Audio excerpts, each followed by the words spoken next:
घमंडी लीची के ऊपर बहुत सारे मीठे ताजे फल लगे हुए थे। टुन्नी चिड़िया जंगलों में फल बेचने का काम किया करती थी। उसी से उसका घर चलता था।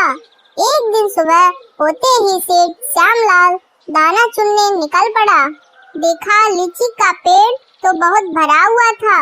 मीठे ताजे फल लगे हुए थे।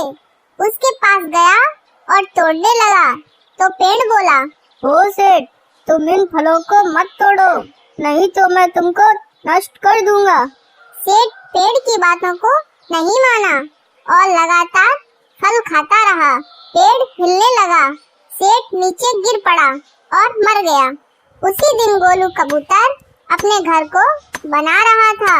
उसकी पत्नी जंगल से सूखी लकड़ियां ढो रही थी। टुन्नी फल की टोकरी लेकर जंगल की तरफ चल पड़ी।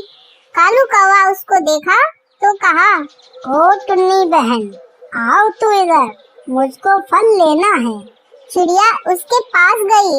दुष्ट कौवा उसके फलों को फेंक दिया और चला गया। मासूम टुन्नी वहीं पर रोने लगी। उसके ठीक सामने रानू चिड़िया का घर था। चिड़िया ने अपने घोंसले में 2 अंडे दिए थे। रोने की आवाज सुनकर बाहर आई। देखी तो टुन्नी थी। उसके पास गई और बोली, ओ बहन, तुम्हें क्या हुआ? अपना दुख मुझे बताओ। टुन्नी चिड़िया रोते हुए रानू को सारी बात बताई और रोने लगी। रानू चिड़िया बोली, चुप हो जाओ बहन, हम पक्षियों को ऐसे ही जीवन गुजारना पड़ता है। गोलू कबूतर और उसकी पत्नी दोनों मिलकर एक अच्छा सा घर बनाए। शाम हो जाने पर दोनों सो गए।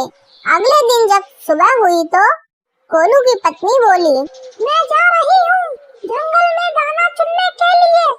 घमंडी पेड़ के ऊपर बहुत सारी लीचियाँ लगी हुई थी। जाते समय कबूतरी उन लीचियों को देखी तो बोली, वाओ, इतने ज्यादा फल, मैं इन्हें खाकर अपनी भूख मिटाऊंगी। पेड़ के पास गई और खाने लगी। घमंडी लीची का पेड़ बहुत गुस्सा हुआ और बोला, ओ पक्षी, तुमको पता नहीं क्या, इस पेड़ से कोई भी फल नहीं तोड़ता है। तुम कैसे चली आई? डर के मारे कबूतरी चकमा खाके गिर पड़ी। रानू और टुन्नी मिलकर एक अच्छी सी फल की दुकान खोले। घर बैठे बैठे गोलू परेशान हो रहा था। कहता है कि अभी तक सुंदरी नहीं आई, पता नहीं कहाँ रह गई। ढूंढने के लिए निकल पड़ा। रानू चिड़िया घर नहीं थी। दुष्ट कौवा उसके अंडों को फोड़ दिया। शाम होने पर चिड़िया घर आई तो देखती है कि उसके अंडे फूट चुके थे। बहुत रोने के बाद बोली, हे भगवान, तुमने तो देखा ही होगा मेरे अंडे को किसने फोड़ा है। रानू चिड़िया बहुत रोई। अगले दिन सुबह हुआ तो गोलू कबूतरी की पत्नी घमंडी पेड़ के नीचे मिली। बेहोश पड़ी थी। गोलू उठाकर घर ले गया। टुन्नी अपने दुकान पर गई और मीठे ताजे फल बेचने लगी। पके हुए आम ले लो, मीठे ताजे आम ले लो। कालू कौवा अपने घोंसले में बैठा हुआ था तो बहुत जोर से प्यास लगी। तालाब की तरफ चल पड़ा। भरे हुए लीची के पेड़ को देखकर कौवा बैठ गया। पेड़ तो बहुत गुस्सा हुआ और बोला, क्यों कौवे, तुमको और पेड़ नहीं दिखा क्या जो इस पर बैठ गए? बिना कुछ कहे कौवा वहाँ से चल पड़ा। तालाब के पास पहुँचकर पानी पीने लगा। अचानक उसी में गिर पड़ा। उसकी मौत हो गई। अगले दिन जब सुबह हुई तो गोलू कबूतर गुस्से में कुल्हाड़ी लेकर आया। घमंडी लीची के पेड़ को काटने लगा। लीची का पेड़ बहुत रोया, लेकिन गोलू रुका नहीं और पेड़ को काट दिया। घमंडी पेड़ का सारा घमंड चकनाचूर हो गया। एक विशाल का जंगल में एक आम का पेड़ था। जंगल के सारे पेड़ों से यह अलग था क्योंकि इस पर सोने के रसीले आम आते थे। यह आम का पेड़ एक जादुई पेड़ था और शक्तिशाली भी। उसी जंगल में एक टुन्नी चिड़िया भी रहती थी। टुन्नी चिड़िया अपने घोंसले में बैठी हुई थी। तभी उसका अंडा हिलने लगा। लगता है मेरे अंडे से बच्चा बाहर आने वाला है, मुझे ही कुछ करना पड़ेगा। टुन्नी चिड़िया हिलते हुए अंडे पर चोंच मारती है और अंडा फूट गया। उसमें से एक नन्हा चूजा निकला। चिड़िया चूजे को देखकर बहुत खुश होती है। चूजा भी बहुत रो रहा था। सेठ श्यामलाल शहर की एक बड़ी कंपनी में मालिक था। उसकी पत्नी बहुत आलसी थी, पूरे दिन अपने घोंसले में सोई रहती थी। रानो चिड़िया ने अपने खेतों में अंडे की खेती की थी, उसी से उसका घर चलता था। रानो चिड़िया के खेत में फसल बहुत अच्छी थी। सफेद कलर के गोल गोल अंडे लगे हुए थे। कुछ देर बाद शाम हो जाती है, सभी पक्षी अपने घर आ जाते हैं। अगले दिन जब सुबह हुई तो गोलू कबूतर अपने घर को रिपेयर कर रहा था। आज कई दिनों से अपने घर को रिपेयर कर रहा हूँ, पता नहीं आज भी बन पाएगा या नहीं। गोलू लगातार काम करता है। कालू का उसी रास्ते से जा रहा था।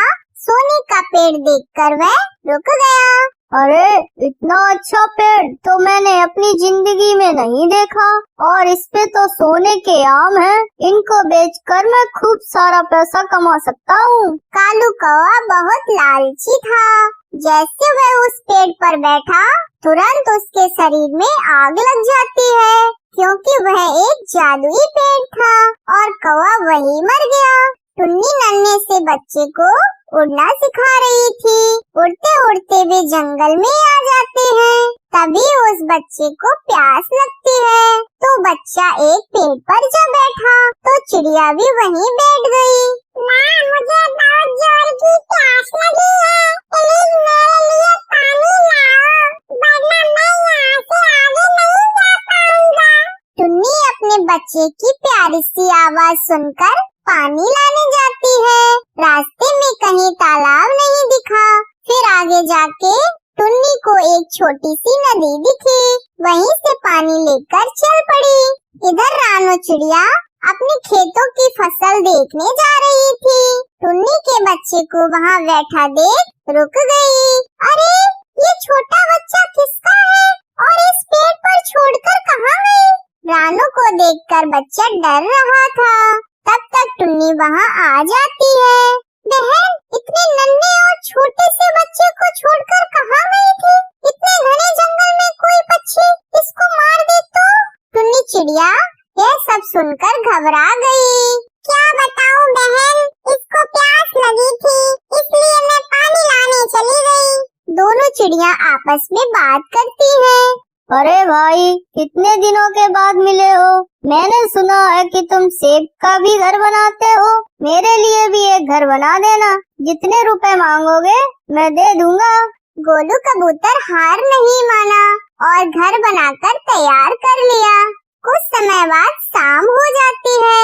अंधेरा होने पर चिड़िया का बच्चा उदास घर के बाहर बैठा हुआ था। जादुई आम का पेड़ पूरे जंगल में चमक रहा था। जब बच्चे ने वो उजाला देखा तो अपनी माँ को जगाया। चमकते हुए जादुई पेड़ को देखकर चिड़िया डर गई। उसके पास गई तो पेड़ बोला, टुन्नी, मैं जानता हूँ कि तुम एक ईमानदार चिड़िया हो और मैं ईमानदार पक्षियों की सहायता करता हूँ।